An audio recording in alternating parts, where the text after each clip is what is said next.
Hello students, welcome to my class. Moi rule sir আজি exercise 12.1 or 1 number অঙ্কটো আমি সমাধা কৰিম আৰু 2 নম্বৰ অঙ্কটো আমাৰ বাদন স্যাৰে সমাধা কৰিব। ভিডিওটো প্ৰথমৰ পৰা ভালদৰে চাই যাবা। 1 নম্বৰ কোৱেশ্চনটো কি আছিল যে দুটা বৃত্তৰ ব্যাসাৰ্ধ যথাক্ৰমে 19 cm আৰু 9 cm। এটা বৃত্তৰ ব্যাসাৰ্ধ নিৰ্ণয় কৰা যাৰ পৰিধি বৃত্ত দুটাৰ পৰিধিৰ সমষ্টিৰ সমান। এতিয়া আমি অঙ্কটো সমাধা কৰো। তাৰ আগতে মই জানিব লাগিব যে বৃত্তৰ পৰিধি আৰু পৰিসীমাৰ ফৰ্মুলাটো কি আছিল।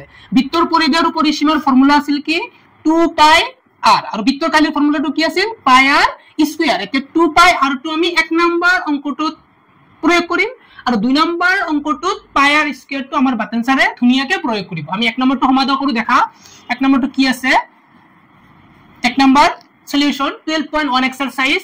আমি অঙ্কটো যেটো দিয়া আছে আমি এগো লিখিলাম যে দিয়া আছে given প্রথম বৃত্ত যেটো ব্যাসার্ধ আমি লিখু r1 suppose r1 equal to 19 cm r2 equal to 9 cm। আমি ধরিম যে নতুন বৃত্তর ব্যাসার্ধ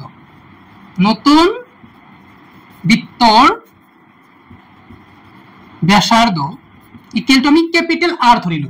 এতিয়া প্রশ্ন মতে কইছে কি যে এই বৃত্ত দুটার ব্যাসার্ধর পরিধি এই বৃত্তটোর পরিধির কি সমষ্টির সমান। তো আমি এইটো আমি আকৌ ধরিলো যে বৃত্তর পরিধির ফর্মুলাটো কি আছিল 2πr ইকুয়াল টু এই দুটা বৃত্তর পরিধির সমষ্টি আমি লিখিম এতিয়া 2πr1 প্লাস 2πr2।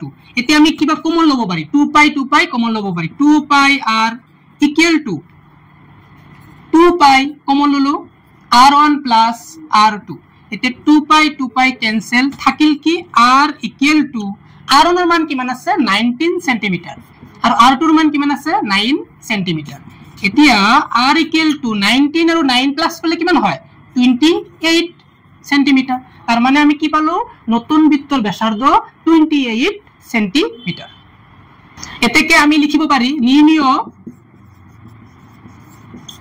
নির্ণীয় নতুন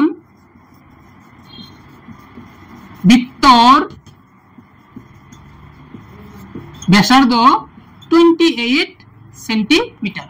আশা কৰো তোমালোকে অঙ্কটো বুজি পাইছা। স্টুডেন্ট ৰুল স্যাৰ আমাৰ 1 নম্বৰ অঙ্কটো তোমালোকক ধুনিয়াকৈ বুজাই দিছে আৰু কৰি দিছে তোমালোক আশা কৰো বুজি পাইছা। এতিয়া মই আহিম 2 নম্বৰ অঙ্কটো কৰিবলৈ। আৰু 2 নম্বৰ অঙ্কটো দিয়া আছে আমাৰ দুটা বৃত্তৰ ব্যাসাৰ্ধ যথাক্ৰমে 8 cm আৰু 6 cm এটা বৃত্তৰ ব্যাসাৰ্ধ নিৰ্ণয় কৰা যাৰ কালি বৃত্ত দুটাৰ কালিৰ সমষ্টিৰ সমান। এটো অঙ্কটো আমি আগৰ দৰে কৰিব পাৰো। আগৰ সাৰে যেটো মানে ৰুল স্যাৰ যেনেকৈ কৰি দিল আগৰটো আমাৰ বৃত্তৰ পৰিধি আছিল অৰ্থাৎ বৃত্তৰ পৰিধি যেটো আমৰা ফৰ্মুলা পাইছিলো বৃত্তৰ পৰিধি সমান সমান আছিল কি 2πr। আমাৰ স্যাৰ এটো ফৰ্মুলা ইতিমধ্যে ইউজ কৰি তোমালোকক বুজাই দিছে বা অঙ্কটো কৰিছে। এতিয়া যে কালিৰ কথা প্ৰত্যেককে আমি বৃত্তৰ কালি জানিব লাগিব। কালিৰ ফৰ্মুলাটো হৈছে কি আমাৰ পাই r স্কয়ার। একো নহয় একে কন্ডিশন গতিকে আমি লিখিম গিভেন এই প্রথম বৃত্ত যেটো আছে এটাকে আমি r1 বলি ধরি লম। গতিকে r1 সমান সমান 8 cm।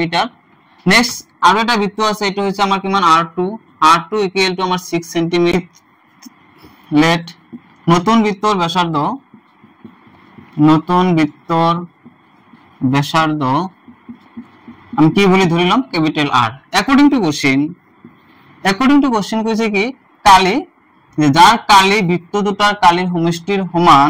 গতিকে আমি লিখিম পাই ক্যাপিটাল R স্কয়ার যেটো নতুন বৃত্তৰ কালি আছিল ইকুয়াল টু আমাৰ এই বৃত্ত দুটার কালির সমষ্টির সমান। গতিকে এটো পাই r1 স্কয়ার প্লাস পাই r2 স্কয়ার। ইয়াৰ পৰা আমি পাই r স্কয়াৰ থাকিব আৰু ইয়াৰ পৰা পাই কি লম আমি কমন লম। গতিকে পাই r1 স্কয়াৰ প্লাস কি থাকিব আমাৰ r2 থাকিব। যেহেতু আমি পাই কমন লৈছো এফালৰ পাই আৰু এফালৰ পাই আমি কি কৰিম ক্যান্সেল কৰিম। এতিয়া ইয়াত r square equal to capital r1 এৰ মান স্মল r1 এৰ মান কিমান আছে আমাৰ 8 আছে। গতিকে 8 ওপৰত স্কয়াৰ আছে আমি স্কয়াৰ দিম প্লাস r2 মানে কিমান আছে আমাৰ 6 স্কয়াৰ। এতিয়া r square equal to 8 square মানে কি 64 প্লাস 6 স্কয়াৰ মানে কিমান আমাৰ 36। therefore r1 square equal to এই দুটা যোগ কৰিলে আমি কি পাম 100 পাম। এতিয়া r স্কয়াৰ ইকুয়াল টু 100 মানে আমি কি লিখিব পাৰো আমি 10 স্কয়াৰ।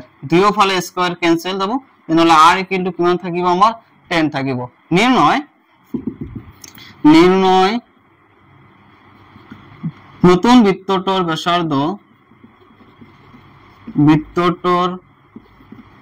ব্যাসাৰ্ধ কিমান হ'ব 10 সেন্টিমিটাৰ যাই হোক আমৰা দুটা কৰিলো কেনেকুৱা লাগিছে আশা কৰো ভালে লাগিছে যদি ভালে লাগে লাইক কমেন্ট আৰু সাবস্ক্ৰাইব কৰিবা আৰু আমাৰ লগত থাকিবা